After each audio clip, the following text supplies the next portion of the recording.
Good morning, good morning, good morning, good morning, good morning, everybody. I hope everybody's day is off to a great start. Hey, it's Thursday. We got one more day left in this work week. I'm ready for the weekend. How about y'all? So I'm thankful to be in the land of the living this morning. I'm thankful to be amongst the living this morning. I'm thankful that God woke me up this morning with the activities of my limbs and in my right mind this morning. So, what's the word for today?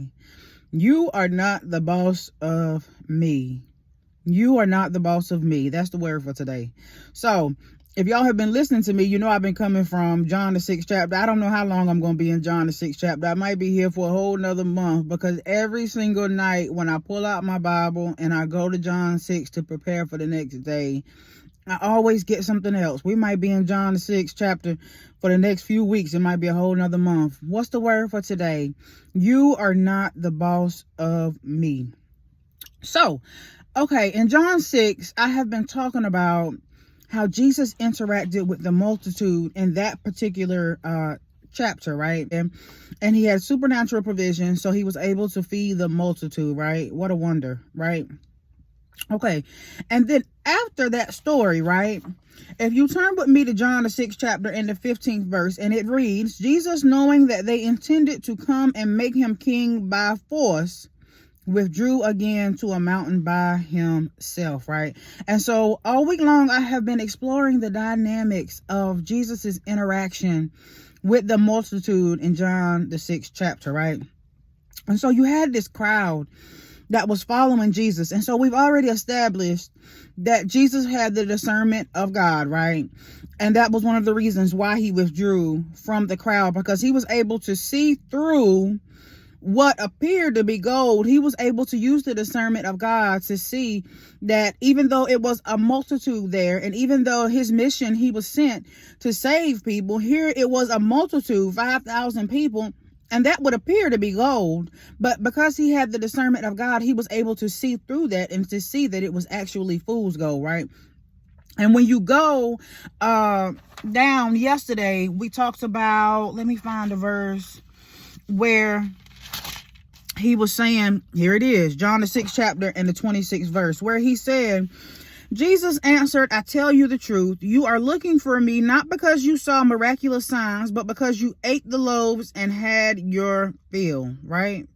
So Jesus was able to use the discernment of God to see the intentions of that crowd. He was able to see that they did not have pure intentions. They were not there for him. They were there to use him. They enjoyed the show, for one. We talked about that yesterday. And for two, he gave them free food. This is the Son of God, right? And he came here to help these people. And instead of them having genuine intentions and having a pure heart, instead they were looking at him with ill intentions and seeing what more can they get from him, right? And so as I've been exploring the dynamics of Jesus's interaction with that crowd, last night as I was reading, God gave me something else. Have y'all ever watched, I think it's Malcolm in the Middle, right? And the theme song, if I'm not mistaken, for Malcolm in the Middle, the lyrics to that song say, you are not the boss of me, right? Go back with me. It's John the 6th chapter, but I want you to go back to the 25th verse. So Jesus had withdrew from the crowd, right? He withdrew from the crowd by himself, and in between where he withdrew and where he told the crowd, when they finally caught up with him, where he told them, I know why you're following me. Basically, you're following me because you want free food. It's not because you believe in me. Okay, when you get to John the 6th chapter and the 25th verse, right? It says, when they found him, when they finally caught up with Jesus, right, after he did some other things, we're not going to discuss what he did in the middle between where he withdrew and what we're talking about today. We'll get to that middle part another time. Go with me to John the 6th chapter and the 25th verse. And it reads, when they found him on the other side of the lake, they asked him, Rabbi, when did you get here, right? And so Jesus told them, I know why you're following me, blah, blah, blah. We already did that. Now, go down a little bit to the 30th verse. That's what I want to talk about today. John the 6th chapter and the 30th verse. I want you to hear what they said to Jesus when they found him. Now, I want you to realize this is the 6th chapter of John. Now, Jesus had been going around doing signs and wonders and performing miracles. He's been doing this, and that's why he drew the crowd. The crowd knew what he was doing, and the more that he went around and showed signs and wonders, the bigger the crowd got because they wanted to see the show, right? Go with me to John the 6th chapter and the 30th verse, and it reads, so the crowd asked him, the crowd. So they asked him, what miraculous sign then will you give that we may see it and believe you? What will you do? I want you to think about this. Jesus had just fed them. He had just performed a miracle for them. And even prior to that, he had been performing signs and wonders, right? And this crowd was following him. He withdrew from them, but they followed him, right? We already established what the motive was. But when they finally found him and they got a chance to speak to him, listen to what they said. So they asked him, what miraculous sign then will you give that we may see it and believe you? What will you do? The audacity of this crowd. He's already done a million things, right? He just fed them from 5 fish and 2 loaves of bread. He just fed them 5,000 people from that. He already performed miracles, and that's what drew them to him, right? And when they finally got a chance to open their mouth and talk to him, right? What did they do?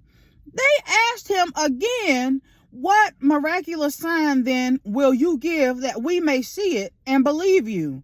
Believe you. What will you do? That's audacious. And what they are doing is basically, if you go back to the other verse that I just talked about, Jesus knew that they intended to make him king by force. By force.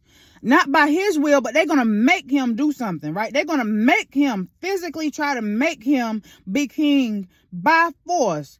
And then when they finally get a chance to talk to him, instead of them having pure intentions, guess what they did? They came back and asked for more. Listen at what they did. What miraculous sign then will you give that we may see it? How many more signs did Jesus have to give for them to see it and believe you? What else? If they didn't believe him by now, what more is he going to show them? That's why Jesus withdrew from the crowd, because they didn't know how to handle him. This is a typical example of what life is like when you have a call on your life by God. When you have a call on your life by God, right, and you have not submitted your life to God, guess what happens? You ain't making God the boss of you. And when you don't make God the boss of you, guess what? The world is going to try to become the boss of you. When you don't make God the head of your life, when you don't declare God as the boss of your life, then essentially what you're doing is making the devil the boss of your life. You're making the world the boss of your life. And when you do that, that's what I was talking about yesterday. They will use you. When you don't allow yourself to be used by God, you are allowing yourself to be used by people. And what will they try to do? They will try to come take you by force. Like, this is what happens when you're dealing with people in this world. And we see it a lot of times in these toxic relationships that we get in, right? We get in these toxic relationships with people. We get yoked with people, right? And we have not submitted our lives to God.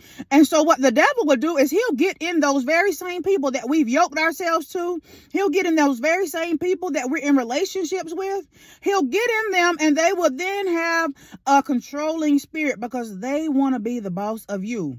The devil will get in anybody connected to you to try to use them to become the boss of you when you are God's property. There's a battle for your life when you have a call on your life and you don't see it.